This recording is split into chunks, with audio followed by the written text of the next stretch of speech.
Halo bosku, selamat datang di channel Alur Cerita Donghua. Semoga kita semua dalam keadaan sehat walafiat dan berlimpah rezeki. Saat ini Mimin ingin membagikan kembali alur cerita dari film Donghua, Legend of Martial Immortal, dan Mimin ingin mengingatkan bahwa konten ini full spoiler. Sebelum menonton jangan lupa subscribe, like dan komen ya. Oh ya, jangan lupa aktifkan juga notifikasinya biar nggak ketinggalan video terbaru. Tanpa basa-basi berlama-lama selanjutnya, yuk kita langsung saja dengarkan cerita terbarunya. Episode 1981 Kaisar ke-16 muncul kembali. Dunia berubah menjadi lautan guntur, dan Ji Ningsuang, yang telah melewati malapetaka, dihantui oleh hantu. Dia menjadi bintang jahat, dan orang-orang prasejarah takut untuk menghindarinya, bukan karena mereka takut padanya, tetapi karena mereka takut akan bencananya. Dia seperti ratu yang tak tertandingi, bermandikan guntur dan kilat, guntur Lingtian tidak bisa menyakitinya. Sialan, sial. Mata Kaisar Hong Huang penuh dengan keganasan, masing-masing mengertakkan gigi, dan mereka juga melarikan diri dengan putus asa. Sebagai seorang kaisar, mereka pikir mereka bisa menahan bencana guntur, tetapi mereka meremehkan kekuatan Ji Ningsuang. Bencana latar belakangnya juga tersebar di seluruh langit oleh bencana. Lari, kemana harus lari? Dibandingkan dengan kaisar alam liar, Ye Chen adalah binatang buas. Dia adalah penanggap pasif, tetapi Ji Ningsuang menjadi lebih aktif, dengan guntur di kepalanya, berlarian di seluruh langit. Siapa dia benar, kemanapun Anda pergi, ada banyak sosok yang dicacah menjadi abu. Kaisar Hong Huang tidak bisa menahan bencana guntur, tapi Ye Chen bisa. Ini saja membuktikan bahwa Ye Chen lebih baik dari Kaisar Hong Huang. Dia yang pernah menarik malapetaka Kaisar ke-16, latar belakangnya pasti tidak tercakup. Banjir itu menyedihkan, dari putra kaisar hingga raja suci, seluruh pasukan dikalahkan, terlalu banyak orang terkubur di lautan guntur, dan mereka bahkan tidak bisa mengangkat kepala setelah dibelah oleh pasangan Ye Chen dan Ji Ningsuang. Di pinggiran, kaisar dan putra surga juga tidak menganggur, mereka telah menemukan tempat yang baik, dan masing-masing memiliki busur ajaib. Engah, engah, engah. Orang-orang prasejarah yang lolos dari ruang lingkup malapetaka disebutkan satu persatu bahkan sebelum mereka sempat mengatur napas. Dengan cara ini, Ye Chen dan Ji Ningsuang meretas ke dalam, sementara Kaisar Surga menembak berdampingan di luar.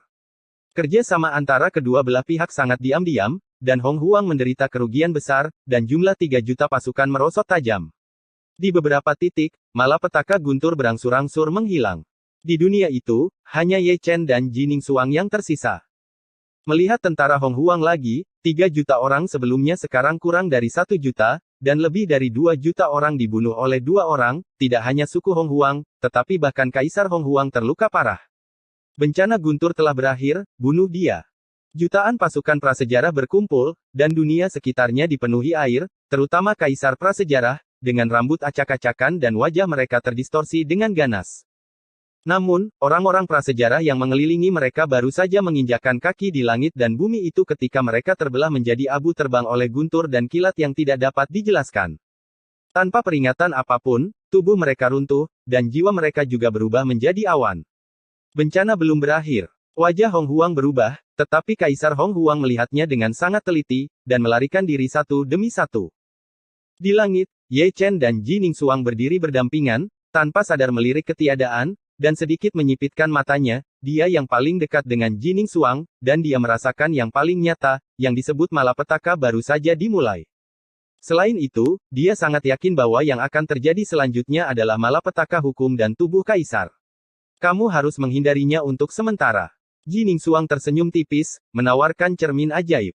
Pastikan untuk melawan, kata Ye Chen, dan memasuki cermin ajaib. Ada ruang di dalam cermin ajaib. Dia bisa melewati perampokan guntur dengan Ji Ningsuang, tetapi dia tidak boleh berpartisipasi dalam hukuman kaisar. Ya, Ji Ningsuang menarik napas dalam-dalam dan menyingkirkan cermin ajaib itu. Begitu dia selesai berbicara, dia melihat sebuah twist di kekosongan timur, dan sosok yang berubah menjadi sosok, diringkas oleh petir, adalah seorang pria dengan sosok pendukung, sekuat gunung, dan hukum kaisar dan dao terjalin dan menari bersama. Ayah! Feng Yu, yang berdiri di luar, gemetar, matanya dipenuhi air mata, dan dia menatap kosong ke arah pria di Xingyi. Wajah itu begitu akrab, sudah terukir dalam jiwanya. Kaisar dan putra tidak perlu bertanya, Feng Yu memanggilnya ayah, dan pria di Xingyi, tentu saja, adalah Kaisar Qing. Cara kedua telah terwujud. Bai Zi berbisik, menatap ke barat, sosok pendukung lainnya. Kali ini, jika Li Fengqiu yang gemetar dan menangis tak terkendali, itu adalah Kaisar Tian Ke. Setelah itu, tiga sosok berkumpul tanpa urutan tertentu, membuat mata Muyang, Ziyu dan Jiuliu lembab. Mereka adalah Kaisar Zutian, Kaisar Wuji dan Kaisar Yukong. Mereka berdiri seperti tiga monumen di langit dan bumi. Di dunia ini, kekuatan apapun di dunia sulit dihancurkan, seperti mitos.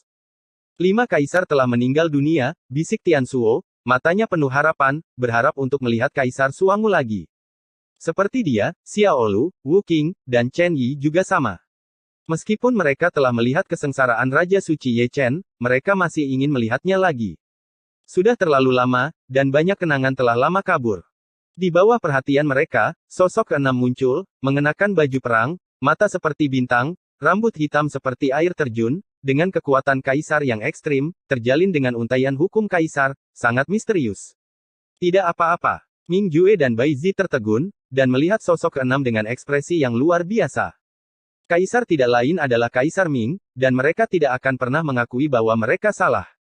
Di Gunung Ming di dunia bawah, ekspresi Kaisar dunia bawah dan Kaisar Zun juga sangat aneh. Buddha Tathagata, Taois Hongjun. Ketika keduanya melihatnya, seruan Tianzun menggema ke seluruh dunia. Di belakang tubuh Kaisar Mingdi, ada orang-orang dari sisi timur dan barat. Satu sisi adalah Buddha, suara Buddha seperti Hongzong Dalu, dan sisi lainnya adalah Tao, dengan pakaian ungu berkibar, dan suara jalan raya gema. Yang satu adalah pencetus agama Buddha dan yang lainnya adalah pencetus Taoisme. Kaisar yang bersinar hari ini muncul dalam bentuk ini. Setelah Buddha dan nenek moyang Tao, sebelum berakhir, 8 sosok muncul bersama, dan tubuh semua orang prasejarah bergetar. Ada juga 8 kaisar, semuanya milik klan prasejarah, hantu, ular, Scorpio, Qiongqi, ular, Jinyi, Taoti, dan Kaisar Ular. 8 kaisar berdiri berdampingan, dan jalan para kaisar berkumpul untuk menggelapkan dunia. 16 kaisar. Sun Yue Senzi menelan diam-diam, bakat Dewa Timur terlalu menakutkan. Di masa lalu, Ye Chen, Raja Suci, menarik 16 kaisar. Mustahil untuk berpikir bahwa menantu perempuannya hukum sama jahatnya. Keluarga ini penuh dengan monster, jenis yang menentang langit. Tidak mungkin, ini tidak mungkin. Dunia ini penuh dengan raungan dan raungan, diturunkan dari kaisar prasejarah. Melihat barisan 16 kaisar, sulit untuk menerimanya. Mereka semua adalah kaisar, dan mereka tidak pernah ditarik keluar hukum kaisar. Tak satu pun dari mereka, bakat mereka dihancurkan tidak hanya oleh Ye Chen, tetapi juga oleh Jining Suang. Sikap acuh tak acuh mereka terpukul oleh kesombongan mereka. Ini tidak menyenangkan lagi. Ye Chen, yang berada di cermin ajaib, tidak bisa menahan batuk kering. Dia juga telah bertarung melawan Kaisar ke-16, dan bahkan Kaisar itu kuat, dan dia masih ke-16. Mengutip Kaisar ke-16, jika dia gagal, dia akan benar-benar musnah. 16 Kaisar, kamu benar-benar menganggapku tinggi. Jining Suang melihat sekeliling, alisnya yang cantik berkerut rapat, meskipun dia bukan seorang Kaisar sejati, dia sangat menakutkan, artinya, dia ingin memilih 16 pemuda dari Kaisar Agung tingkat yang sama, dia tidak memiliki kepercayaan diri untuk menolak barisan seperti itu. Hati Tao itu abadi, dan tubuhnya abadi, Ye Chen mengingatkan. Mengerti. Jining Suang mengangguk, dan auranya mencapai puncaknya dalam sekejap. 3.000 rambut hitam berubah menjadi merah dalam sekejap, dan ada pola ilahi kuno yang terukir di tengah alisnya. Dia membuka metode terlarang untuk meningkatkan kekuatan tempur, dan kekuatan tempurnya melonjak. Dengan hembusan angin sepoi-sepoi, 16 kaisar bergerak serempak, membunuh mereka dari segala arah. Keterampilan tubuh Jining Suang licik, menghindari pedang Kaisar Qing, dan memutar telapak tangannya, Kaisar Qiongqi mundur secara mengejutkan, Kaisar Scorpio membunuhnya, menunjuk ke cahaya ilahi, menembus tubuh halusnya, dan setelah itu datanglah 6 kaisar kehancuran besar, semua cara keabadian kaisar misterius, hampir memberi Jining Suang sedetik. Jining Suang membuka penglihatan, melindungi seluruh tubuh, bertarung dan mundur. Taois Hongjun dan Buddha bergabung untuk membunuhnya, puncak Dao dan nasib baik Buddha menghancurkan penglihatannya. Kaisar Tian Ke menamparnya, membuatnya terhuyung-huyung, begitu pula Kaisar Yukong, Kaisar Zutian dan Kaisar Wuji. Ganas, dengan satu pedang, satu telapak tangan dan satu jari, dia hampir membunuh tubuh aslinya. Ini adalah gelombang serangan pertama oleh Kaisar ke-16, dan Jining Suang hampir terbunuh. Wajah Ye Chen jelek, dan Kaisar Surga juga tampak bermartabat. 16 kaisar muda mengalahkan satu, dan salah satu dari Huang Shen dapat dibunuh. Mereka yang tidak stabil dalam Dao pasti akan mati. Dia memiliki kekuatan untuk membunuh kaisar sebelum dia melewati malapetaka Raja Suci. Jika dia melewati malapetaka dan nirwana, betapa menakutkannya itu. Hong Huang Qilin Jiu Chen mendecakkan lidahnya, pada saat itu, bahkan tubuh suci mungkin bukan lawannya. Kamu harus melawannya. Ming Jue meletakkan tangannya di tangannya, 16 kaisar tidak hanya bercanda. Di masa lalu, Ye Chen memimpin 16 kaisar menuju malapetaka dan hampir mati. Aku mengingatnya dengan jelas. Boom! Ledakan! Ledakan! Sepotong langit dan bumi ini diselimuti suara gemuruh. Momentum 16 kaisar terhubung, hukum jalan kaisar saling terkait, dan keagungan kaisar menari bersama banyak penglihatan kehancuran sering muncul, menutupi dunia dalam kegelapan. Melihat ke atas dari bawah, 16 kaisar seperti 16 bintang yang menyilaukan, dan Jining Xuang juga sama. Visi 17 bintang muncul lagi, meredupkan kecemerlangan apapun di dunia. Jining Xuang berlumuran darah, dan pertempuran itu sulit. Meskipun dia mencoba yang terbaik untuk melawan, dia masih bukan tandingan kaisar ke-16. Pada saat ini, metode rahasia apapun, kekuatan supernatural apapun, sia-sia di depan para pemuda. Kaisar, mati, mati. Mata Hong Huangren memerah, dan masing-masing menyeringai. Jika Jining Xuang benar-benar dimusnahkan oleh kaisar ke-16, itu akan menyelamatkan mereka dari mengambil tindakan lagi. Pelaku kejahatan semacam ini tidak boleh dibiarkan hidup. Dibandingkan dengan zaman prasejarah, anak-anak kaisar di surga penuh dengan kekhawatiran, jarang sekali surga memiliki sosok mengerikan yang berdiri bahu-membahu dengan tubuh suci. Saat berbicara, Jining Xuang terluka parah lagi, dan ditebas oleh pedang Kaisar Qing. Serangan dari 15 kaisar lainnya juga mengerikan, dan pengepungan jalan kaisar menyebabkan kekacauan di alam semesta. Ubah dirimu menjadi Dao, gunakan Dao untuk melawan musuh. Ye Chen mentransmisikan suara itu lagi. Menjelma menjadi Tao. Jining Xuang bergumam pelan, pancaran pencerahan melintas di matanya yang redup dan indah. Pada saat berikutnya, wujudnya berubah, dan dia berubah menjadi Phoenix Ilusi, yang merupakan bentuk luar dari jalannya. Bentuk 16 kaisar juga berubah menjadi naga, semuanya berubah menjadi Tao dengan tubuh mereka. Langit dan bumi bergemuruh, dan 16 naga dan burung Phoenix bertarung di langit, yang merupakan penaklukan Tao.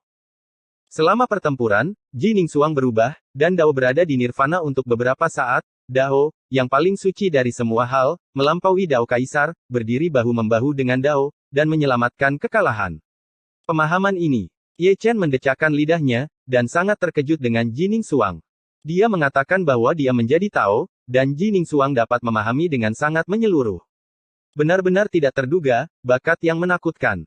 Kesengsaraan surgawi Kaisar ke-16 telah melewati masa yang paling sulit. Ye Chen memalingkan muka dari Jining Xuang, dan melihat sekeliling melalui cermin ajaib. Pasukan besar dan putra Kaisar semuanya berencana untuk membunuh Jining Xuang. Dan perannya adalah untuk melindungi Jining Xuang. Episode 1982 memaksa saya untuk terbuka.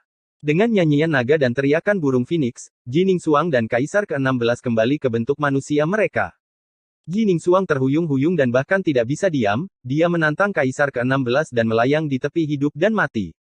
Kaisar ke-16 tidak menyerang lagi, dan berdiri ke segala arah, tubuhnya menghilang sedikit demi sedikit. Perlu disebutkan bahwa sebelum mereka menghilang, mereka semua menunjukkan kenyamanan mereka sebagai Kaisar kepada Jining Xuang, ini adalah persetujuan Kaisar. Dengan hormat mengirim senior, Jining Xuang berdiri teguh, dan membungkukkan tangannya. Kesopanan ini adalah rasa hormat kepada Kaisar. Kaisar telah mengguncang masa lalu dan masa kini, dan memerintah semua roh. Legenda mereka semua adalah mitos. Kaisar ke-16 tidak mengatakan apa-apa, hanya tersenyum lembut, dan menghilang tertiup angin. Feng Yu, Ziyu, Li Fengqiu, Mu Yang, dan Jiu Liu semuanya tampak kesurupan. Setelah bertahun-tahun yang tak terhitung jumlahnya, mereka melihat leluhur mereka lagi, dan suasana hati mereka berubah-ubah. Sayangnya, itu bukan kaisar yang sebenarnya, tetapi hukum tubuh. Tuan, ini memalukan. Ming Jue mengangkat kepalanya dan melihat kehampaan, seolah dia bisa melihat Kaisar Ming di Gunung Jieming melalui dua dunia. Kaisar dunia bawah menderita batuk kering, tidak heran dia tidak malu pada tingkat yang sama, kaisar mudanya bukan tandingan Jining Xuang. Hong Jun, ini memalukan. Ming Jue memandangnya, dan Kaisar Ming juga mengangkat kepalanya, memandang ketiadaan, seolah-olah dia bisa melihat Daozu Hongjun melalui dua dunia surga dan neraka. Dia dikalahkan, dan Daozu Hongjun juga kalah. Dikalahkan. Mengenai pertanyaannya, tidak ada suara dari langit, jadi Hongjun bisa melihatnya. Bunuh. Peninggalan Tianzun, karena 16 kaisar menghilang, kaisar prasejarah dan pasukan prasejarah mengepung dan membantai lagi, menyegel 4 penjuru dunia. Ubah alam semesta menjadi debu. Ye Chen melarikan diri dari cermin ajaib, membuka ruang berdebu seketika, dan membawa Jining Xuang, yang berada dalam kondisi lemah, ke dalamnya, dan serangan luar biasa menghantam ruang kosong. Untungnya, Ye Chen cukup cepat, jika tidak, Jining Xuang akan mati. Cari, beri aku pencarian inci demi inci. Kaisar Hong Huang sangat marah, membuka matanya, dan mencari ruang debu. Di ruang debu, Jining Xuang duduk bersila, menggunakan metode rahasia untuk pulih sebanyak mungkin. Ye Chen tidak menganggur, dia meletakkan telapak tangannya di punggung Jining Xuang, dan menuangkan esensi ke dalamnya. Selain itu, ada banyak pil, terlepas dari biayanya. Pertempuran selanjutnya akan kejam. Harus dikatakan bahwa Jining Xuang yang selamat dari malapetaka memang jauh lebih kuat, terutama nirwana Taoisme, yang membuat Ye Chen merasa sangat takut. Dia berpikir bahwa ini adalah pertempuran hidup dan mati, dan dia adalah tidak yakin untuk memenangkannya. Aku menemukannya. Di luar, Hong Huangzun mendesis, menemukan ruang debu, dan menekannya dengan telapak tangannya. Kamu luar biasa. Ye Chen mengutuk, memasukkan Jining Xuang ke dalam tungku tembaga, dan kemudian melarikan diri dari ruang berdebu. Melihat hal tersebut, puluhan kaisar dan putra Hong Huang datang untuk membunuh bersama. Ye Chen mencibir, dan lusinan cahaya ilahi keluar dari tubuhnya, yang masing-masing merupakan senjata ajaib yang menakutkan. Mengikuti omelan lembutnya, senjata ajaib meledak satu demi satu, semuanya mengarah ke Kaisar Hong Huang. Dengan baik, Kaisar prasejarah yang mengelilinginya barusan tertangkap basah oleh gelombang manipulasi Ye Chen, dan diledakkan. Pada saat ini, Ye Chen telah melarikan diri ke langit, menebas Kaisar semu prasejarah dengan telapak tangannya, dan langsung membunuh. Sialan. Kaisar Hong Huang sangat marah, dia menstabilkan tubuhnya, dan mereka semua datang untuk membunuh satu sama lain, seperti yang dilakukan pasukan Hong Huang. Sosok-sosok gelap, seperti lautan yang berjatuhan, menelan Ye Chen di tempat. Memaksaku menjadi besar. Ye Chen menggertak, berkorban satu demi satu, dan kemudian meledakkan dirinya, menyerang dan membunuh sepanjang jalan, meledakkan jalan berdarah di pasukan prasejarah, terlepas dari biayanya, menjara artefak magis dan rahasia harta yang datang ke sini semuanya meledak dengan putus asa. Orang-orang yang dibom oleh tentara prasejarah dibalik, dan mereka dikalahkan lagi, terbang ke seluruh langit setelah dibom. Hancurkan aku. Kaisar laba-laba mendatanginya, menembakkan petir ke matanya, dan menebas Ye Chen.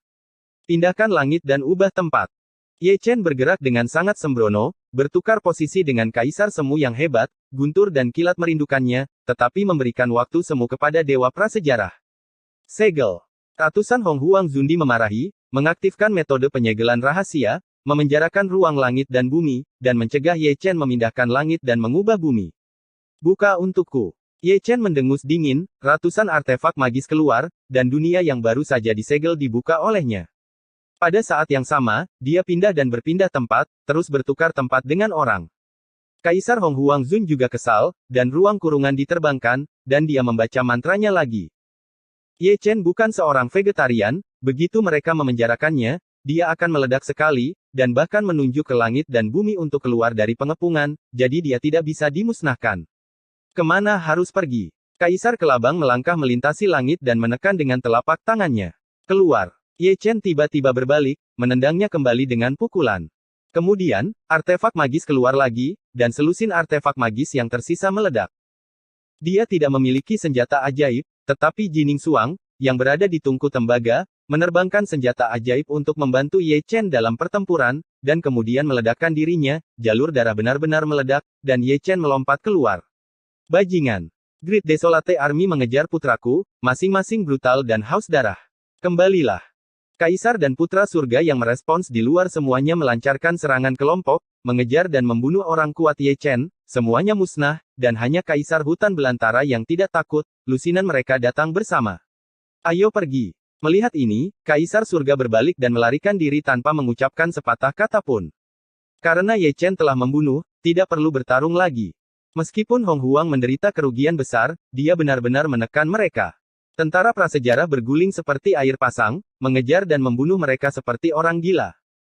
Dalam pertempuran ini, Hong Huang bertempur dengan sangat mengerikan, lebih dari 2 juta orang terbunuh dalam satu lubang kesengsaraan surgawi, 5 kaisar dipenggal, dan pangeran yang tak terhitung jumlahnya terbunuh. Itu adalah kekalahan yang benar-benar menghancurkan. Dikejar oleh Hong Huang, Kaisar Surga melarikan diri, dan berlari ke segala arah dengan kecepatan yang luar biasa. Yang tercepat adalah Ye Chen, yang melemparkan 5 kaisar mengejarnya jauh. Baru pada malam hari dia berhenti di sebuah lembah dan duduk di tanah. Melihat tas penyimpanan yang kosong, dia merasakan sakit di tubuhnya. Harta yang dia cari hilang, dan dia menjadi orang miskin lagi. Di tungku tembaga, Ji Ningsuang keluar, terjalin dengan cahaya peri di sekujur tubuhnya, suci dan tanpa cacat, bekas luka dari malapetaka telah sembuh, ki dan darahnya saat ini sangat berat, dan jalannya sangat mendominasi. Ye Chen melirik Ji Ningsuang dari atas ke bawah, menghela nafas dan mendecakkan lidahnya, seolah-olah menonton monster. Dia selamat dari malapetaka 16 kaisar, tetapi itu berbeda, aura yang tidak jelas itu tampak samar-samar terlihat, terkadang menghilang. Ji Ningsuang ditatap secara tidak wajar, bahkan dia tidak tahu bahwa malapetaka ini telah memprovokasi kaisar ke-16, hukuman ilahi, dan hampir mati, dan itu hanya berkat pengingat Ye Chen bahwa dia selamat dengan selamat. Ayo pergi. Ye Chen bangkit, dan ketika dia melangkah ke Sutian, Ji Ningsuang menyingkirkan pikirannya dan mengikuti. Keduanya mengabaikan pengejaran Hong Huang dan langsung pergi ke kedalaman reruntuhan. Saat melewati jurang itu, Ye Chen berhenti, dan dia semakin yakin bahwa pria berjubah ungu yang melawannya adalah hukum Daozu Hongjun, dan peninggalan Tianzun ini juga tidak dapat dipisahkan dari Daozu. Selebihnya jalan cukup damai, tidak ada kekacauan, dan tidak terjadi apa-apa. Namun, alis mereka berkerut dari waktu ke waktu, dan mata mereka berkedip terang dan gelap. Untuk beberapa alasan, semakin dalam mereka pergi, semakin mereka merasa tertindas. Penindasan itu datang dari jiwa dan darah. Bagaimana menurutmu? Ye Chen bertanya melalui transmisi suara. Aku tidak tahu asalnya. Ji Ningsuang menggelengkan kepalanya dengan ringan. Era ini sangat menarik. Ye Chen tersenyum, menyeberangi lautan luas, dan mendarat di sekelompok gunung. Ada alam semesta di dalam gunung ini, dan sebuah istana bawah tanah tersembunyi di dasar gunung. Ye Chen dan Ji Ningsuang masuk, dan istana bawah tanah telah banyak runtuh. Jelas, mereka bukan gelombang pengunjung pertama. Tidak ada yang istimewa di istana bawah tanah, kecuali platform batu dan pilar tembaga. Sudah larut, bayinya telah dibawa pergi. Ye Chen melihat sekeliling, merasa sedikit menyesal. Sebenarnya ada istana bawah tanah. Di luar istana, terdengar suara terkejut, dan sebelum kata-kata itu selesai, 3 sosok berjalan masuk, semuanya berasal dari klan prasejarah, atau kaisar semu prasejarah. Namun, ketika mereka melihat Ye Chen dan Ji Ningsuang, ekspresi mereka bertiga tiba-tiba berubah, mereka berbalik dan lari tanpa memikirkannya. Sudah ada di sini, untuk apa kamu lari? Ye Chen melangkah dan menghalangi jalan mereka bertiga. Orang tua itu akan bertarung denganmu. Salah satu Zundi meraung, mengetahui bahwa Ye Chen bukan lawannya, dia menggunakan lebih dari selusin metode rahasia secara berurutan, meningkatkan kekuatan tempurnya, dan mengorbankan cahaya peri, yang bisa jadi dikatakan menghancurkan. Ye Chen mencibir, dengan mudah menghindari cahaya peri, menusuk alis Hong Huang Zundi dengan satu jari, menembus laut dalam, menghancurkan jiwanya, dan mengirim tubuh aslinya ke jalan Huang Kuan. Engah! Engah! Di dua sisi lainnya, Ji Ningsuang memotong kepala kedua kaisar satu persatu dengan gerakan tajam. 3 kuasi kaisar Hong Huang terbunuh dalam waktu kurang dari 3 putaran, dan mereka tertekan sampai mati. Peninggalan Tianzun begitu besar, mengapa kita bertemu mereka? Di sisi Ye Chen, tas penyimpanan 3 orang telah dikumpulkan. Pada saat ini, mereka berdenting dengan buruk. Melihat tas penyimpanan itu lebih dekat daripada orang lain, untungnya, koleksi ketiga Zundi tidak mengecewakannya, dan dia memiliki banyak kekayaan. Tidak mudah di sini, bisik Ji Ningsuang. Ye Chen menghitung rampasannya sambil melihat sekeliling. Oh! Mendengar ini, Ye Chen mengangkat alisnya. Di bawah istana bawah tanah, masih ada langit dan bumi. Ji Ningsuang berhenti di tanah, menatap matanya. Setelah diberitahu oleh Ji Ningsuang, Ye Chen berjongkok, menyipitkan matanya sedikit, dan menatap ke tanah. Dia benar-benar tidak tahu apakah dia tidak melihatnya, tetapi dia terkejut ketika melihatnya. Memang ada alam semesta di bawah istana bawah tanah, yang merupakan ruang besar. Sayang sekali, dengan visinya, sulit untuk melihatnya, dia hanya tahu itu sangat misterius. Ye Chen segera bangkit, melangkah ke udara dengan satu langkah, mengepalkan tangan emasnya, dan meledak ke tanah. Paong! Terdengar suara benturan logam, dan Ye Chen meninju besi hitam seperti ledakan, menghapus percikan api yang terang, tetapi gagal menerobos lorong. Jelas, tempat ini persis sama dengan jurang sebelumnya. Di dalam, seseorang insight perlu memulai sebuah arai, atau melakukan serangan yang kuat. Tanpa banyak berpikir, Ye Chen segera mengundang Chaos Cauldron, mungkin kuali besar ini bisa menembus lorong itu lagi. Namun, kali ini dia tidak seberuntung itu. Meskipun Chaos Cauldron berdengung, dia tidak dapat menemukan pintu masuk, dan kemudian dia menyerang seperti Ye Chen. Alih-alih membuka, dia terpesona oleh keterkejutannya. Episode 1983 Zhu Xian juga ada di sini. Ji Ningsuang juga mencoba, dan platform bunga teratai terbang di antara alisnya, menyapu cahaya peri yang indah. Apa yang mengejutkan Ye Chen adalah bahwa platform teratai ini dengan mudah menembus celah, dan melalui celah itu, dia masih bisa melihat dengan jelas dunia besar ruang bawah tanah, dikelilingi oleh awan dan kabut. Ji Ningsuang juga terkejut bahwa usaha yang sia-sia itu sebenarnya gagal. Tanpa berpikir terlalu banyak, dia melangkah ke dunia luar angkasa. Ye Chen mengangkat kakinya dan mengikuti. Tapi yang memalukan adalah retakan itu sembuh begitu dia lewat.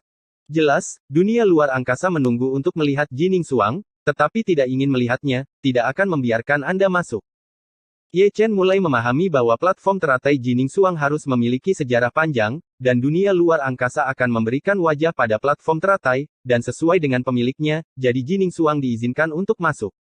Karena itu ciptaanmu, aku tidak bisa memaksanya. Ye Chen terbatuk. Dengan mengatakan itu, dia berbalik dan meninggalkan istana bawah tanah, hanya menyisakan klon di sini, bukan karena dia takut Kaisar Hong Huang akan menemukannya, tetapi karena dia takut Ji Ningsuang akan dikepung oleh Kaisar Hong Huang ketika dia keluar, untuk berjaga-jaga. Setelah meninggalkan istana bawah tanah, Ye Chen melangkah ke gunung dan melihat sekeliling.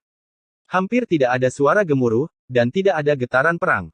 Ini semua karena malapetaka Ji Ningsuang. 3 juta pasukan Hong Huang terpaksa membunuh lebih dari 2 juta orang.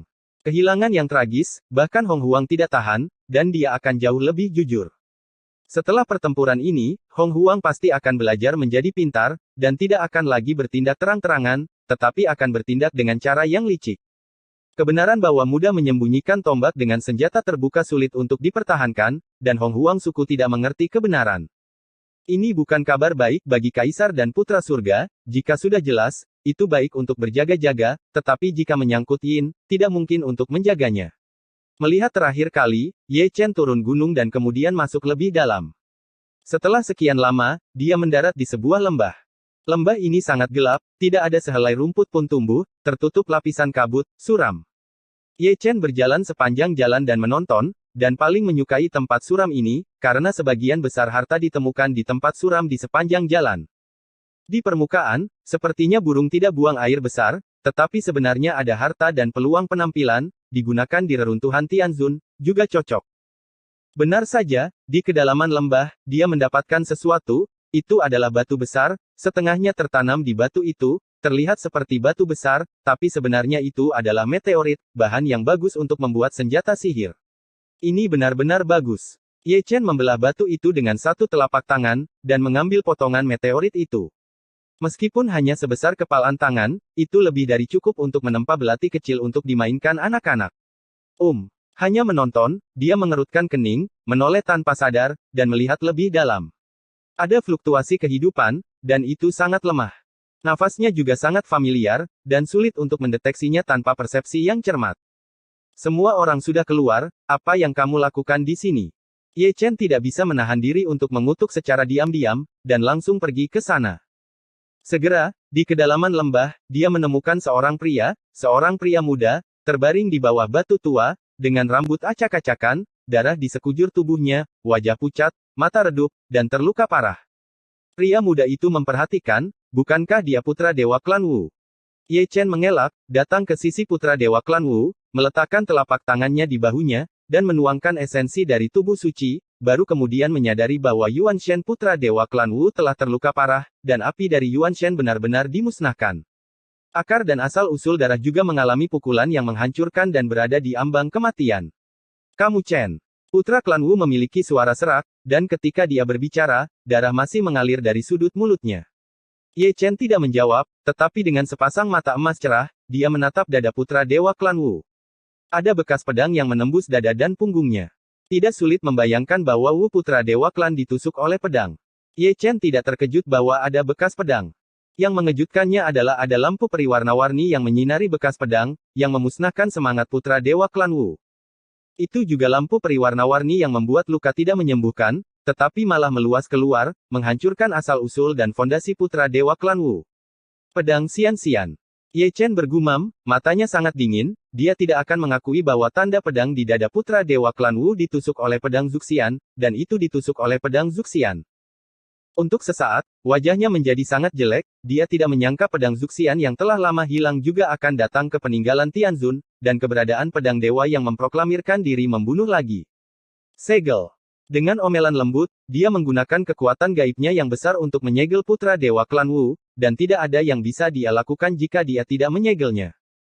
Putra dewa klan Wu terluka oleh pedang Zuxian, dan dia hanya memiliki satu nafas tersisa. Dia tidak berdaya dan ingin menyelamatkannya hidup masih perlu ditembak oleh raja, dan kebanyakan dari mereka membutuhkan seseorang untuk menukar hidup mereka. Setelah menganugerahkan gelar putra dewa klan Wu, dia berdiri diam, menutup matanya sedikit, melakukan evolusi Zhou Tian kembali ke sumbernya, dan menyimpulkan apa yang terjadi di lembah ini sebelumnya, tetapi dia tidak dapat menyimpulkan apapun. Untuk ini, dia sudah lama siap secara mental. Hanya sedikit orang yang bisa mengetahui apa yang dilakukan Jade Immortal Sword. Kamu tidak cukup kuat, jadi jangan lari. Ye Chen menggelengkan kepalanya tanpa daya, dan menyegel putra klan Wu ke dalam tungku tembaga, dan hanya menunggu untuk keluar mencari raja rakyat. Dia bisa diselamatkan tergantung pada keberuntungannya. Begitu dia mengatakan ini, dia melihat seseorang memasuki lembah, ditutupi jubah hitam, melihat ke kiri dan ke kanan, seolah mencari sesuatu. Ye Chen memandangnya, wajah aslinya dapat dilihat sekilas, itu adalah putra dari Kaisar Mangdarah, lebih tepatnya, itu adalah tiruan dari Kaisar Mangdarah. Dia tidak mencari harta karun, tetapi putra Kaisar Surga. Begitu jejaknya ditemukan, dewa akan segera dihubungi, tidak diragukan lagi. Ye Chen bersembunyi di ruang kosong, tetapi dia tidak menyerang Kaisar Suemang. Dia tidak ingin menarik Kaisar Hong Huang.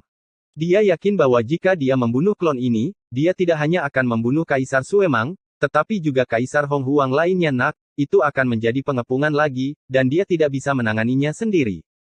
Menghindari avatar Kaisar Suemang, dia melarikan diri dari lembah dan bertemu langsung dengan avatar Mingjue.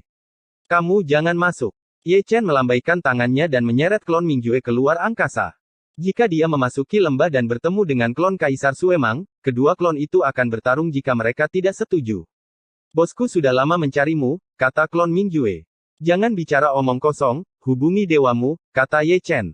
Avatar Mingjue juga patuh, dia menutup matanya, membukanya lagi, dan berhubungan dengan Mingjue sendiri.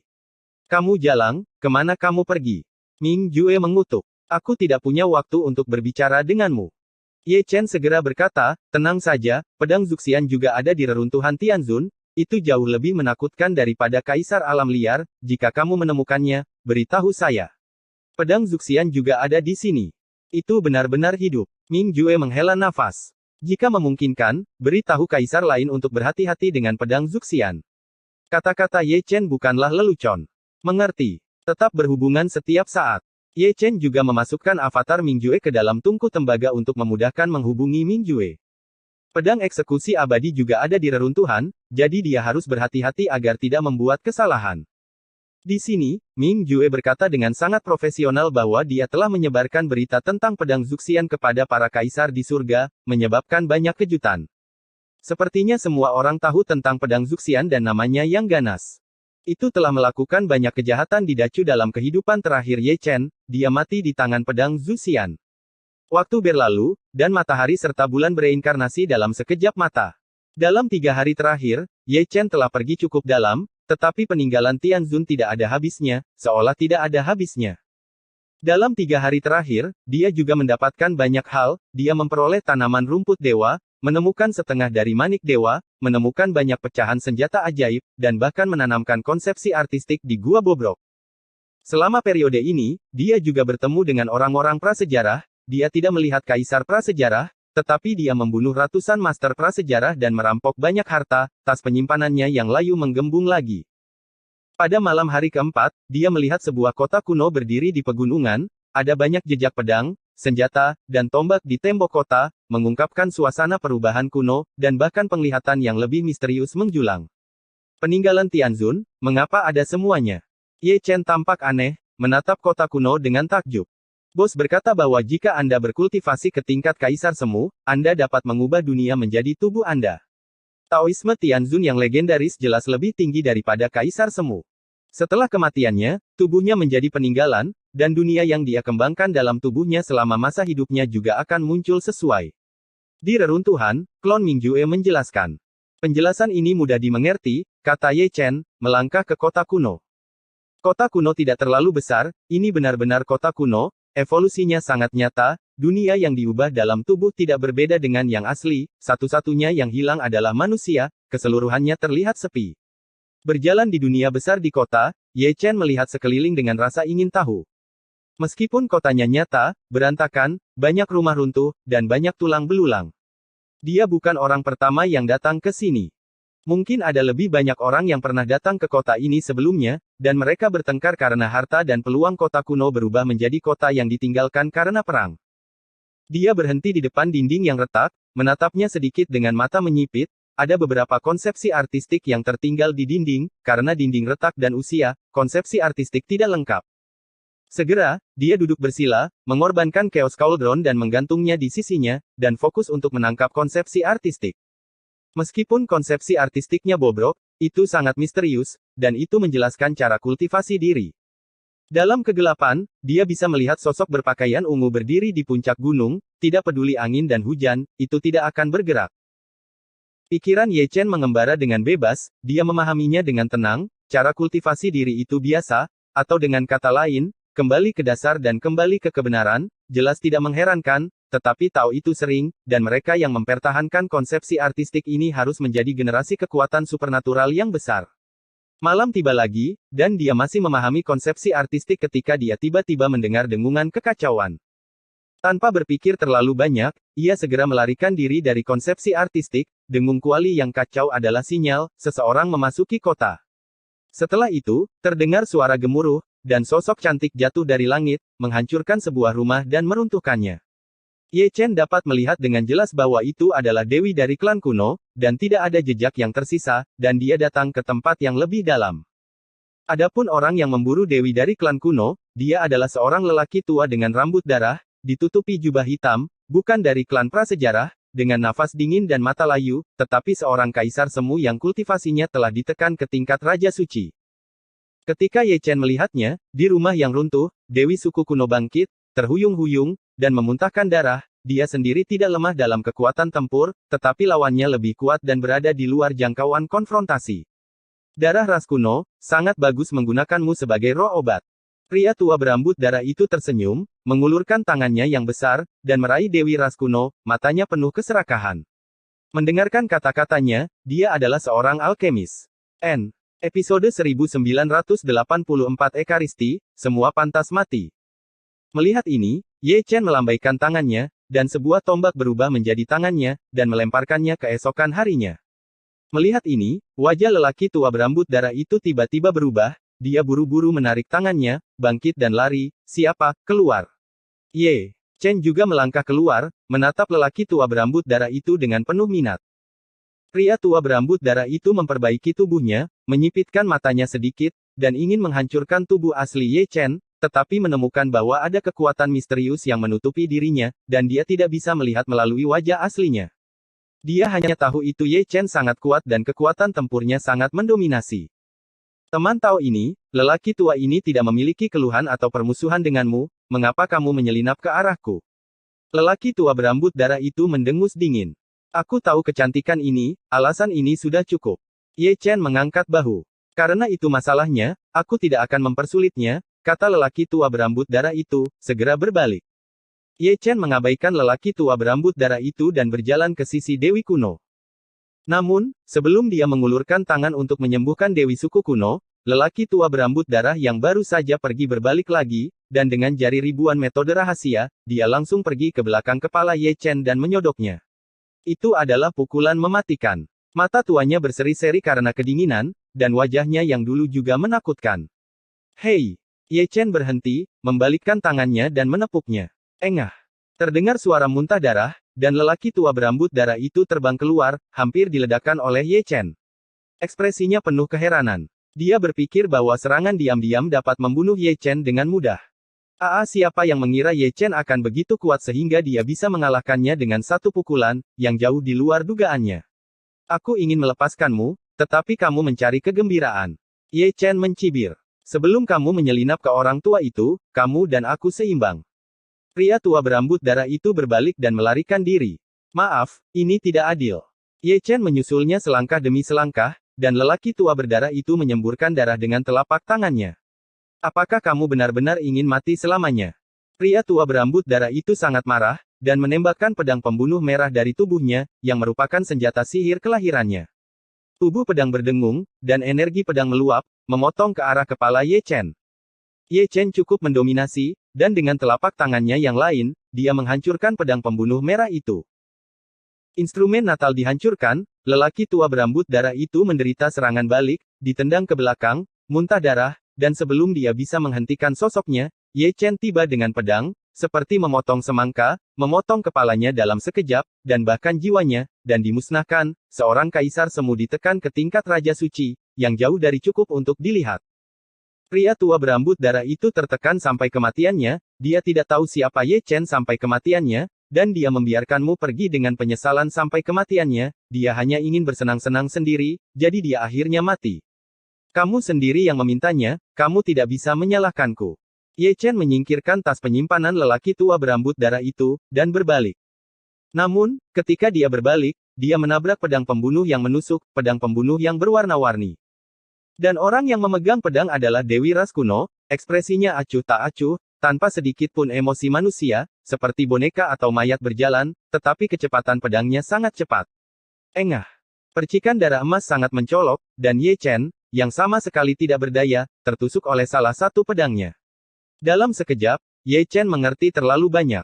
Itu adalah Dewi Ras roh yang dikendalikan oleh pedang dewa. Orang yang melukai para putra Raswu sebelumnya juga harus menjadi Dewi Ras roh yang dikendalikan. Alasan mengapa dia berpura-pura diburu adalah untuk menipu dia, alasannya adalah pedang ini, yang tepat. Sayang sekali dia tidak melihatnya, Dewi Ras roh menggerakkan pedangnya terlalu cepat, dan dia tertangkap basah di tempat. Pedang sian-sian, aku meremehkanmu. Ye Chen mengelak ke belakang, terhuyung-huyung, setengah berlutut di tanah dengan keras, batuk darah, dan ditusuk oleh pedang Zuxian. Tubuhnya terluka parah, dan niat membunuh melahap vitalitasnya. Nak, tunggu sebentar. Ming Jue dapat melihat dengan jelas melalui avatar bahwa dia membunuh dengan kecepatan tinggi. Ye Chen tetap diam, bangkit dengan terhuyung-huyung, dan melarikan diri lagi, hanya karena Dewi Suku kuno menyerang lagi. Chaos Cauldron fokus untuk melindungi Lord, dan berdiri di depan Ye Chen. Namun, pada saat berikutnya, itu terpotong, dan badan tripod yang besar dan berat terpotong dari parit.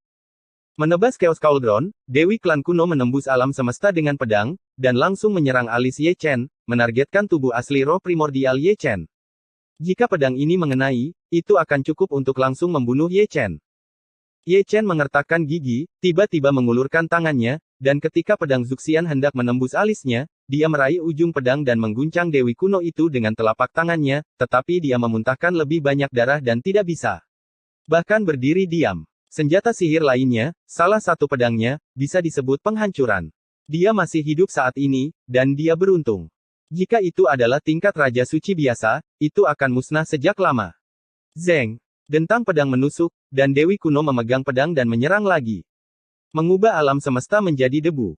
Ye Chen memarahi dengan dingin di dalam hatinya, mengubah ruang alam semesta menjadi ruang debu, dan melarikan diri ke dalamnya untuk menunda waktu. Namun, keinginan itu indah, tetapi kenyataannya tidak masuk akal. Begitu dia melarikan diri, ruang debu dilanggar, dan metode rahasia yang digunakan untuk melarikan diri seperti hiasan konyol di depan Zhu Xianjian. Tanpa banyak berpikir, dia berbalik dan melarikan diri. Dalam kondisi puncaknya, dia mungkin bukan lawan Zhu Xianjian, apalagi menderita luka berat. Niat membunuh Zhu Xianjian masih berkecamuk di tubuhnya saat ini, tak terhapuskan, menghancurkan fondasinya dan menghancurkan jiwanya asal-usulnya, meridian dan tubuh suci. Dewi Suku kuno mengejarnya, sosoknya seperti mimpi, dan dia membuat segel dengan satu tangan, menciptakan ruang yang berbeda. Ye Chen, yang masih melarikan diri, diseret ke ruang yang berbeda. Tujuan dari pedang giok abadi sangat jelas. Dia tidak ingin orang luar mengganggunya. Dia ingin membunuh Ye Chen di ruang yang berbeda ini. Ini adalah kuburannya. Untuk membunuhku, kamu benar-benar bersusah payah. Ye Chen menatap Dewi kuno dengan mencibir, atau lebih tepatnya, pada pedang Zuxian di tangan Dewi kuno. Orang yang tidak siap sebelumnya ditusuk oleh pedang dan terluka parah. Ditakdirkan bahwa dia bukan lagi lawan Zhu Xianjian. Tubuh suci, semua orang pantas mati. Zhu Xianjian benar-benar mengucapkan kata-kata manusia, kata-katanya tumpul dan dingin. Aku akan mati, bisakah kamu memberitahuku mengapa kamu sangat membenci Ekaristi, kata Ye Chen dengan ringan. Zhu Xianjian tidak menanggapi pertanyaannya, dan Ling Tian memotong sungai surga. Ye Chen sangat menakjubkan, membalik tangannya dan mengorbankan perisai, dan mengangkatnya untuk memblokir. Paong! Pedang Zuxian menebas perisai, memusnahkan percikan api, tetapi gagal menebas perisai, tetapi Ye Chen terhuyung-huyung, dan tangan yang memegang perisai, bersama dengan lengannya, meledak, darah dan tulang beterbangan kemana-mana. Ye Chen menendang balik, mencoba yang terbaik untuk kembali ke surga, menyembuhkan lengannya, dan ingin berubah menjadi tubuh Dharma, dan bergabung dengannya untuk melawan pedang giok, tetapi dia gagal karena dia ditusuk oleh pedang giok sebelumnya. Dan dampaknya terlalu luas. Dalam keadaan saat ini, bahkan tubuh jihad Dharma tidak dapat diubah. Apa yang membuatnya ingin lebih memarahi ibunya adalah bahwa niat membunuh pedang giok abadi di tubuhnya sangat mengerikan, membingungkan segalanya, tidak memungkinkannya untuk mengumpulkan kekuatan tempurnya, dan bahkan pemulihan jalan suci melambat. Banyak. Saat berbicara, pedang eksekusi abadi telah berkorban ke lautan abadi yang berwarna-warni, yang melonjak dan menelannya. Lautan makhluk surgawi yang berwarna-warni ini menakutkan, dapat melahap darah manusia, melenyapkan vitalitas manusia, dan menyegel darah manusia. Ini benar-benar lautan peri Tibet. Ye Chen mencoba yang terbaik untuk melarikan diri, tetapi gagal keluar. Hancurkan. Kata Zhu Xianjian diucapkan, dan lautan peri yang bergelombang berubah bentuk dan berubah menjadi bunga teratai yang mekar, dan Ye Chen berada di tengah bunga teratai, dan kelopak teratai membungkus ke arah tengah, berubah menjadi kuncup bunga lagi, ingin melenyapkan Ye Chen menjadi abu. Hancurkan, hancurkan untukku. Ye Chen meraung, matanya merah darah, darahnya yang gelisah terbakar seperti api, dia meninju satu demi satu, mengetahui bahwa begitu bunga teratai berubah menjadi kuncup, dia pasti akan mati. Pada saat kritis, dia membuka alam kekacauan besar karena niat membunuh pedang eksekusi abadi di tubuhnya, bahkan penglihatannya tidak lengkap. Meledak. Mengikuti teriakan lembutnya, dia meledakkan dirinya di alam kekacauan besar, meledakkan bunga teratai dengan tiba-tiba, dan tersandung keluar, memperlihatkan otot dan tulang tubuh suci kuno, dan mengeluarkan darah di sekujur tubuhnya. Kehancuran, dan serangan balik dari visi meledak diri. Dewi Ras kuno datang lagi, tanpa memberinya waktu untuk bernafas, dia menebas dengan pedangnya, hampir membelah Ye Chen hidup-hidup. Mata Ye Chen penuh kegilaan, dia sering melambaikan tangannya, dan menggunakan kekuatan sihir rahasia. Dia tidak berharap untuk melukai Zhu Xianjian secara serius, tetapi hanya berharap untuk mengulur waktu. Dia membutuhkan bala bantuan, bersaing dengan pedang Zuxian. Meskipun dia memiliki banyak teknik rahasia, karena keterbatasan kekuatan tempur, dia tidak dapat menggunakan kekuatan puncak di depan pedang Zuxian, semuanya ilusi.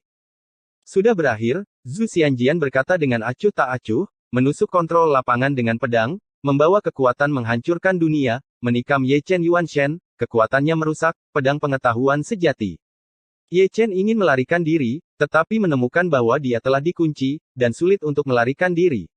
Dia hanya bisa melihat pedang menusuknya. Meskipun dia tidak ditusuk, tubuh sucinya sudah terbelah, dan darah emas muncrat keluar. Sudah berakhir. Ye Chen meraung dari jiwa, dia pikir dia tidak bisa menahan pedang ini, dan dia juga berpikir dia tidak bisa selamat dari pedang ini, dia tidak mau diliputi oleh takdir.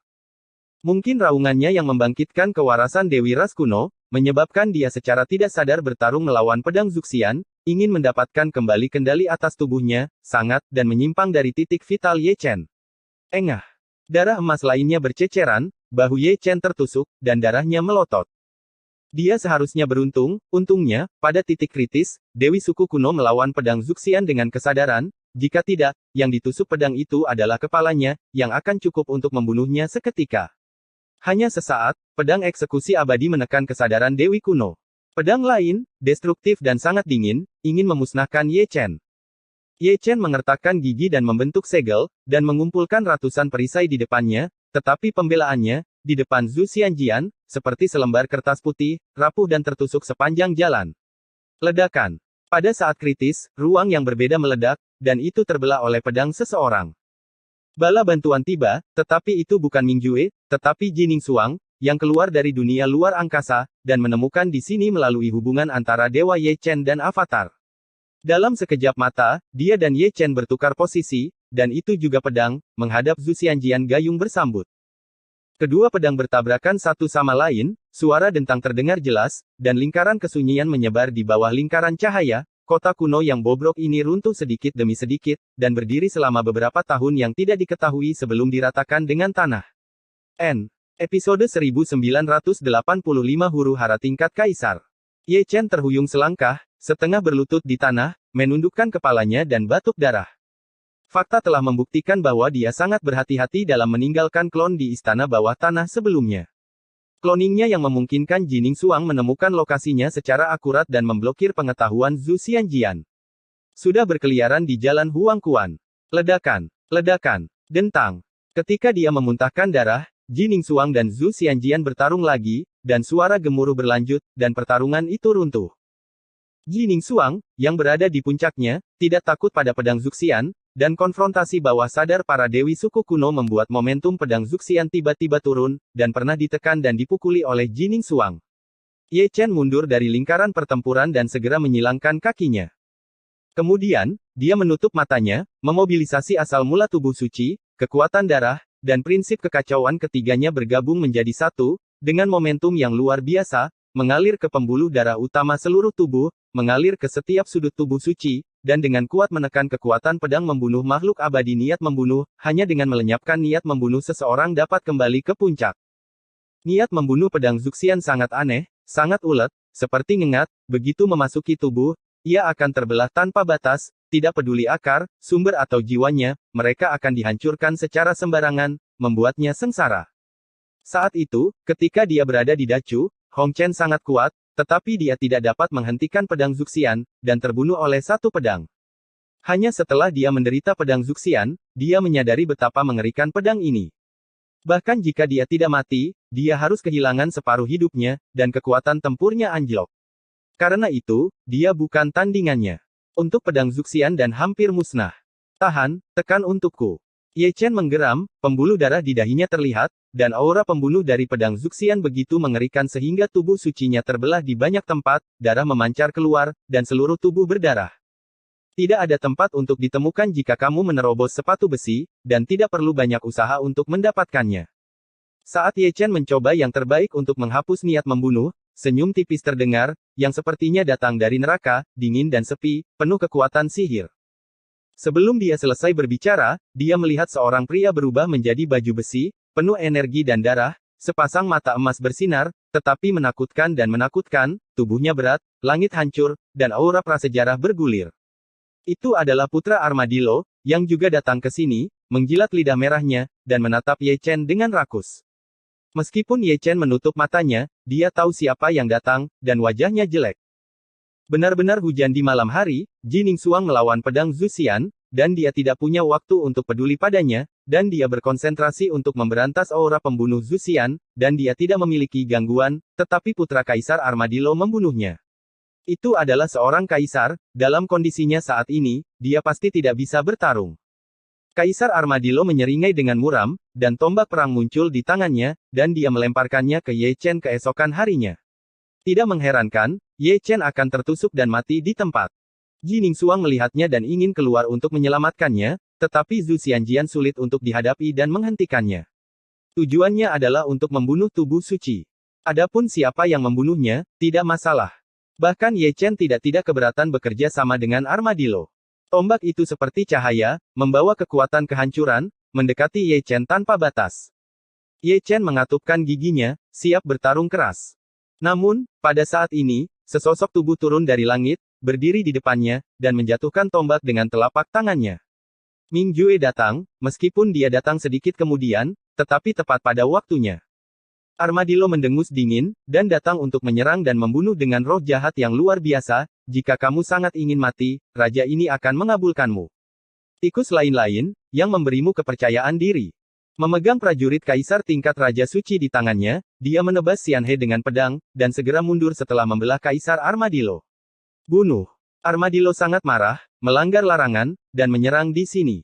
Dia tidak pernah mengucapkan sepatah kata pun, dan hanya menanggapi dengan postur yang sangat kuat, dia tidak pernah dibujuk dalam barisan 1 lawan 1. Pertarungan di tingkat kaisar cukup besar, tidak lemah melawan Jining Xuang dan Zhu Xianjian. Ye Chen menghela nafas lega di dalam hatinya. Waktu yang dia butuhkan adalah untuk menghapus aura pembunuh di tubuhnya, dan kemudian dia bisa mendapatkan kembali kekuatan tempurnya. Bahkan jika dia tidak bisa kembali ke puncak, dia akan tetap seperti itu. Mampu melawan kaisar. Sangat disayangkan bahwa beberapa orang tidak memberinya kesempatan, setelah putra kaisar Armadillo, putra kaisar Hong Huang lainnya datang untuk membunuhnya. Kali ini, dia adalah putra kaisar yang rakus, dengan sikap yang mengesankan, mata merahnya berkilau dengan cahaya suram yang suram, dia masih memahami prinsip memanfaatkan penyakit untuk membunuh seseorang, dan dia ingin membunuh Ye Chen untuk menghindari masalah di masa depan. Percayalah padaku bahwa tidak ada seorang pun di surga. Teriakan dingin bergema di langit, Tian Shuo, putra kaisar Suangu menginjak langit dan membunuhnya, menggabungkan langit, bumi, dan alam semesta dengan satu telapak tangan, menciptakan Tai Chi Yin dan Yang, dan Tao Ti yang memukulnya menyemburkan darah di tempat. Kamu lagi. Tao Ti menggertakkan giginya dengan wajah ganas. Keluhan antara kamu dan aku diselesaikan hari ini. Kata-kata Tian Shuo nyaring, sangat kuat, menginjak lautan bintang yang cerah, dan bergerak dengan cara keabadian kaisar, seperti Suangu muda, tidak lemah dalam nama dari orang tuanya. Aku akan membunuhmu. Tao Ti meraung marah, memamerkan taringnya, dan melawan Tian Shuo ke langit. Dalam sekejap, langit meledak, dan ketiadaan runtuh sedikit demi sedikit. Meskipun Tao Ti diblokir, ekspresi Ye Chen bahkan lebih buruk, dan dia dapat dengan jelas melihat bahwa tidak hanya satu, tetapi beberapa kaisar lain yang telah terbunuh. Benar saja, setelah kaisar rakus, kaisar yang menelan surga Suemang, kaisar Blood Loah, kaisar laba-laba prasejarah, dan kaisar kelabang prasejarah muncul bersama. Terlepas dari Jining Xuang, Ming Jue, dan Tian Shuo, mereka semua menatap Ye Chen dari sudut pandang mereka. Ye Chen memiliki potensi yang paling menakutkan dan tidak boleh tinggal. Keempat putra kaisar agung sedang mengepung tubuh suci yang setengah mati. Kamu benar-benar berkulit tebal. Kata-kata dingin menyebar ke langit, dan Bai Zi muncul, diikuti oleh Xiao Chen, Chen Yi dan Xiao Lu dalam sekejap. Urutan tertentu pengecualian semuanya pada tingkat putra kaisar, menghalangi 4 kaisar primordial di langit. Keluar. Kaisar Suelou berteriak dengan marah, tirani adalah darah. Little Loah, aku harus merebusnya untukmu. Bai Zi sangat tampan, tetapi kata-katanya sangat keras, dia tidak memukul siapapun, tetapi dia sangat memperhatikan Kaisar Loah darah, dan membuat satu langkah besar setelahnya. Lain. Chen Yi, Xiao Lu, dan Xiao Chen juga sangat galak, dan mereka menantang Kaisar Hong Huang seorang diri, masing-masing dengan momentum yang luar biasa. Mengapa kita tidak mengatakan bahwa anak Kaisar memiliki pemahaman diam-diam? Saya selalu suka mengatur grup. Setelah 4 Kaisar prasejarah, ada 3 kaisar prasejarah lagi, yaitu Kaisar-Kaisar, Putra Panlong, dan Putra Ular Kail. Kaisar Hong Huang datang, dan Kaisar Surga tidak lambat sebelum 3 Kaisar Hong Huang menyerang dan membunuh Ye Chen, Ziyu, Putra Wuji, Jiu Liu, Putra Yukong, dan Feng Yu, Putra Qingdi, datang berdampingan 3 lawan 3 barisan, tidak lebih, tidak kurang, pertarungannya gelap. Belum berakhir, masih ada 3 kaisar di dunia prasejarah, yaitu Putra Kaisar, Suksu, dan Monster. Para prajurit datang untuk memblokir air dan menutupi bumi, banjirnya dahsyat, dan langit bukanlah vegetarian.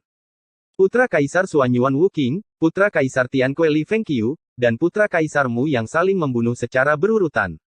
Yang ketiga Sprite, langit yang baru saja sembuh, runtuh sekali lagi. Apakah ada lagi? Ye Chen mengutuk dalam hatinya, Lao Su baru saja menyembuhkan lukanya, tetapi Kaisar Alam Liar satu demi satu, dengan tulus menambah masalahnya, dia sangat curiga bahwa Kaisar Alam Liar ini semuanya direkrut oleh pedang Zuxian, tujuannya adalah untuk menghadapinya, belum berakhir sampai dia dibunuh. Tidak peduli apa yang dia kutuk secara diam-diam, Kaisar masa lalu muncul kembali, masih ada 2 kaisar, mereka adalah 2 Kaisar Xuan Ni dan Bian. Mengapa? Mendengar desahan dalam kegelapan, satu orang keluar, setelah melihat lebih dekat, itu adalah putra Dewa Bulan Matahari, Ziyan, yang bertemu dengan Xuan Ni. Dia tidak ingin berpartisipasi pada awalnya, tetapi jelas bahwa Ekaristi ada di masalah, jadi dia masih bergerak. Mengapa? Ada gema desahan, dan Song Yu, Wang Wu dari dinasti Zhou Timur, juga muncul. Seperti Ziyan, dia datang untuk menonton pertunjukan, menonton, tidak tahan untuk menonton lagi, dan memiliki untuk membantu, jika tidak Ekaristi akan mati. Sekarang, benar-benar hidup, menghitung dewi dari suku kuno yang dikendalikan oleh Zhu Xianjian, Hong Huang dan Zhu Tian, AAU 200B, U200 betotal 30 kaisar dan putra bertempur dalam jarak dekat, dan dunia benar-benar direduksi menjadi kekacauan. Kelas kaisar sangat kuat, dan mereka berada di puncak di setiap alam. Pertempuran mereka sangat mengerikan. Setiap kali mereka bertabrakan, langit runtuh dan bumi runtuh. Darah kelas kaisar terciprat ke seluruh langit. Pertarungan di atas berjalan lancar, dan Ye Chen di bawah tidak menganggur, mencoba yang terbaik untuk menghapus aura pembunuh Zhu Xian. Dia adalah yang paling memalukan, menyembuhkan lukanya di lingkaran pertempuran, fluktuasi apapun dapat membunuhnya, berkat pusat Chaos Cauldron, yang bersumpah untuk melindunginya sampai mati, dan memblokir akibatnya berkali-kali. Dia tidak berani bersantai, memusatkan pikirannya, tidak memiliki objek eksternal dalam pikirannya, dan mencoba yang terbaik untuk menghapus aura pembunuh, untuk kembali ke puncak dalam waktu sesingkat mungkin, karena ada lebih banyak kaisar yang datang, jika mereka membunuh mereka secara kolektif, tidak ada yang akan menyambut mereka sebagai musuh, dia akan menjadi anak domba yang menunggu untuk disembelih. Tidak mungkin, lebih dari 60% dari 130 kaisar Xuan Huang berasal dari periode prasejarah, oleh karena itu, selain yang netral, kaisar prasejarah lainnya masih benar-benar menghancurkan kaisar surga. Jumlahnya sangat tidak seimbang. Jika Anda bertarung dengan sembrono, semua kaisar dan putra langit akan musnah. Tes. Masih ada orang di luar pertempuran yang tidak berpartisipasi dalam pertempuran. Itu adalah unicorn liar Jiu Chen, yang melihat pemandangan itu dan terus menghela nafas dengan tangan di tangannya. Ayo bertarung dalam skala besar. Gambar ini benar-benar eye-catching. Dan dia juga datang ya, tapi penonton. Apakah dia masih penyelamatmu? Aku juga belum pernah melihatmu bergerak, Jiu Chen melirik Tianzi. Aku akan mencari lawan dulu, dan aku tidak bilang aku tidak akan membantu. Tianzi terbatuk datar. Kamu dan aku sama-sama netral. Kamu bisa memikirkannya. Begitu pertarungan dimulai, klan merak yang berwarna-warni akan disingkirkan dari dunia jika mereka tidak seragam. Aku tahu urin raksasa-raksasa itu di alam liar. Bawa keluargamu ke pisaunya. Jiu Chen berkata perlahan. Kalau begitu pergi ke Dacu untuk merawat orang tua, kata Tianzi, melangkah keluar, tangan batu giok kristal menyilaukan, dan menendang kembali kaisar alam liar yang baru terbunuh, telapak tangannya sangat penting, menunjukkan warna-warninya klan merak, mulai saat ini, berdiri di sisi langit. Kemudian lihat orang yang ditolak oleh telapak tangannya, dengan kepala manusia dan tubuh ular, dengan dua kepala, pakaian ungu dan mahkota merah, kira-kira sama panjangnya dengan batang kereta, wajah yang menakutkan, sepasang darah warna mata, menakutkan. Dia adalah putra Kaisar Wei Snake, dan ayahnya adalah Kaisar Wei Snake. Merak yang berwarna-warni, kamu tidak dapat menemukan kematian. Kaisar ular memarahi dengan dingin, menggertakkan giginya, dan mengenali garis keturunan Tianzi dalam sekejap, dan mengetahui asal-usul Tianzi, dia adalah putri dari klan merak yang berwarna-warni. Tidak ada gunanya berbicara lebih banyak, mari kita mulai perang. Tianzi juga kuat, dia sudah merobek wajahnya, dan tidak perlu menutupinya. Oke, sangat bagus. Tawa marah lainnya mengguncang langit, dan putra ke-16 dari kaisar prasejarah terbunuh. Pengampunan atas makam Kalajengking dan Kalajengking. I setengah BR. Pukul saja, ada begitu banyak omong kosong. Jiu Chen keluar, dan membalik segel I setengah love fair dengan telapak tangan. BR. Bunuh. Pancing janggut jauh, persempit gunung, dan pengecut. N.